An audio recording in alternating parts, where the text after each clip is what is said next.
అందరికీ నమస్కారం అండి. Welcome back to our channel.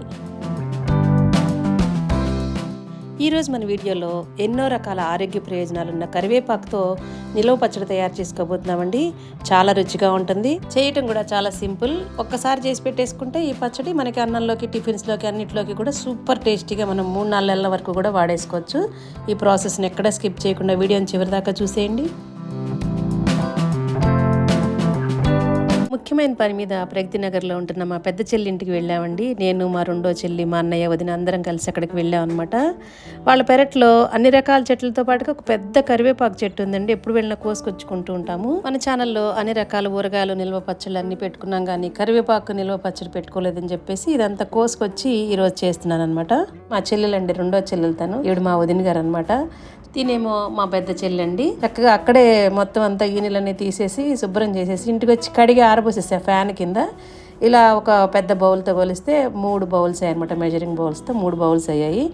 ఇప్పుడు దీనికి మెజర్మెంట్ ఏంటంటే, మిరపకాయలు కరివేపాకు కొలుచుకున్న బౌల్తోనే 3/4 బౌల్ ఎండుమిర్చి, అంటే ఒక 20 నుంచి 30 తుంచి వేసుకుంటే చక్కగా గింజ కూడా వేగుతుంది. స్టవ్ మీద ప్యాన్ పెట్టుకుని ఒక 2-3 టేబుల్ స్పూన్స్ గ్రౌండ్నట్ ఆయిల్ వేసుకుని, పెద్ద టేబుల్ స్పూన్ నిండా ఆవాలు, పెద్ద టేబుల్ స్పూన్ నిండా మెంతులు వేసి కొంచెం వేగిన తర్వాత అదే టేబుల్ స్పూన్తో ధనియాలు కూడా వేసేసి, ఇవన్నీ పూర్తిగా వేగిన తర్వాత ఎండుమిర్చి కూడా వేసేసి చక్కగా లో ఫ్లేమ్లో ఎండుమిర్చి గింజతో సహా వేగింది అనుకున్నప్పుడు ప్లేట్లోకి తీసేసి బాగా చల్లారి పెట్టేసుకోవాలి. ఇప్పుడు పెద్ద నిమ్మకాయ, 2 నిమ్మకాయల సైజ్ అంత చింతపండు, అంటే ఈ బౌల్లో సగానికి అనమాట.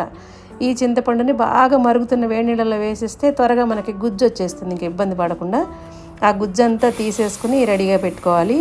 ఇప్పుడు మనం పోపు అంతా వేయించి తీసిన దాని మీదే ఆ పెనంలోనే కొంచెం మళ్ళీ ఇంకొక టేబుల్ స్పూన్ ఆయిల్ వేసేసుకుని, మనం కడిగి ఆరబెట్టుకున్న కరివేపాకు ఉంది కదా, ఈ కరివేపాకు అంతా వేసి చక్కగా లో ఫ్లేమ్లో వేయించుకోవాలండి, క్రిస్పీగా అయ్యేంత వరకు. ఈ కరివేపాకు కొలెస్ట్రాల్ని తగ్గించడమే కాకుండా మనం ఏ వంట చేసినా కూడా కరివేపాకు వేయందే అసలు ఆ వంటకి రుచే రాదు కదండి.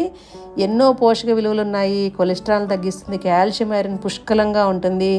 అందుకని అన్నిట్లో మనం వాడుతూ ఉంటామే కాకుండా పొడులు చేస్తూ ఉంటాము. పచ్చడి కూడా నేను చేస్తాను, కానీ ఎప్పుడు మీతో షేర్ చేసుకోలేదన్నమాట. మా వదిన గారు చెప్పడంతో ఇప్పుడు ఇవాళ ఎలా చేస్తున్నాను అనమాట. ఈ పోపు అంతా ఫస్ట్ మనకు చల్లారిపోయిన పోపు అంతా ఫస్ట్ మెత్తగా గ్రైండ్ చేసేసి, మళ్ళీ దానిలోనే కరివేపాకు వేయించి పెట్టుకున్నాం కదా, అది కూడా బాగా చల్లారిపోయింది. ఇప్పుడు దీనిలో వేసేసి బాగా మెత్తగా గ్రైండ్ చేసేసుకోవాలన్నమాట. ఇలా మెత్తగా గ్రైండ్ చేసేసి పక్కన పెట్టేసుకుని, ఇప్పుడు అదే ప్యాన్లో మనం చిక్కగా తీసుకున్న చింతపండు గుజ్జు ఉంది కదా, అదంతా కూడా వేసేసుకోవాలి. ఈ గుజ్జు అంతా ఒక హాఫ్ బౌల్ అయిందండి. మనం కరివేపాకు తీసుకున్నాం కదా, దాంతో హాఫ్ బౌల్ అయింది. హాఫ్ బౌల్ బెల్లం పౌడరు, కొంచెం ఒక 5-6 టేబుల్ స్పూన్స్, అంటే పావు కప్పు కంటే కొంచెం తక్కువగా. ఉప్పు ఎప్పుడు కూడా కొంచెం మనం తగ్గించి వేసుకుని తర్వాత కలుపుకోవటం బెటర్ అండి. ఉప్పు ఎక్కువైపోతే చాలా పెద్ద కష్టం అయిపోతుంది అనమాట. ఇదంతా కూడా ఈ చింతపండు గుజ్జులో ఈ బెల్లము, సాల్ట్, ఈ కొంచెం పసుపు కూడా వేసేసి ఇదంతా కూడా లో ఫ్లేమ్ మీద చక్కగా ఉడికించుకోవాలన్నమాట. బాగా ఒక 5 to 7 minutes ఉడికించేసుకున్న తర్వాత గ్రైండ్ చేసి పెట్టుకున్న పోపు, కరివేపాకు పౌడర్ దీనిలో వేసి బాగా కలిపేసుకోవాలి. పచ్చడి గట్టిగా అయిపోతుంది అనమాట. మీకు కావాలనుకుంటే కొంచెం చింతపండు గుజ్జు లూజ్గా చేసుకొని కూడా మనం వేసుకోవచ్చు అనమాట. నేనైతే గోంగూర పచ్చడిలాగా ఇలాగే చేసుకుంటాను. అంతకైతే మనం ఇడ్లీలో అప్పుడు వేసుకున్నప్పుడు ఈ గట్టి పచ్చడిలోనే కొంచెం వాటర్ పోసి లూజ్ చేసుకుని వేసుకోవచ్చు. పోపుకి సరిపడా ఆయిల్ పెట్టేసుకొని శనగపప్పు, మినప్పప్పు, ఆవాలు, జీలకర్ర, ఎండుమిర్చి, ఇవన్నీ మెజర్మెంట్ ఏముండదండి, మన ఇష్టం అనమాట. నేనైతే అన్నీ ఒక్కొక్క టేబుల్ స్పూన్ వేసాను. ఒక పెద్ద వెల్లుల్లి గడ్డని సగం చిన్న చిన్న ముక్కలుగా కట్ చేసి, అలాగే ఒక 5-6 ఎండుమిర్చిని కూడా వేసేసాను. ఈ వెల్లుల్లి రెబ్బలు, ఎండుమిర్చి ఈ పచ్చళ్ళు ఊరి పుల్లపుల్లగా చాలా బాగుంటాయి.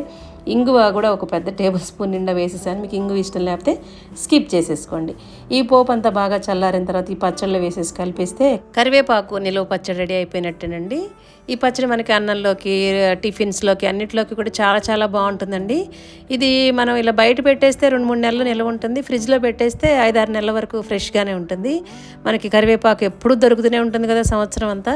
అంత పెద్దగా మనం పెద్ద ఊరగాయలు పెట్టుకున్నంత నిల్వ పెట్టాల్సిన అవసరం లేదనుకుంటున్నాను. ఈ పచ్చడి ఫ్రిడ్జ్లో పెడితే 5-6 నెలల వరకు చక్కగా వేసేసుకోవచ్చు అనమాట. చాలా సింపుల్గా, ఈజీగా, టేస్టీగా, హెల్తీగా ఈ కరివేపాకు పచ్చడిని ఎలా తయారు చేసేసుకున్నామో చూసాం కదండి. ఛానల్లో రకరకాల కంటెంట్స్ ఉన్న వీడియోస్తో పాటుగా ఇలాంటి simple, easy, tasty and healthy recipes కూడా చాలా ఉన్నాయండి. ఒకసారి విజిట్ చేసి మన ఛానల్ని సబ్స్క్రైబ్ చేసుకోండి. Thank you for watching.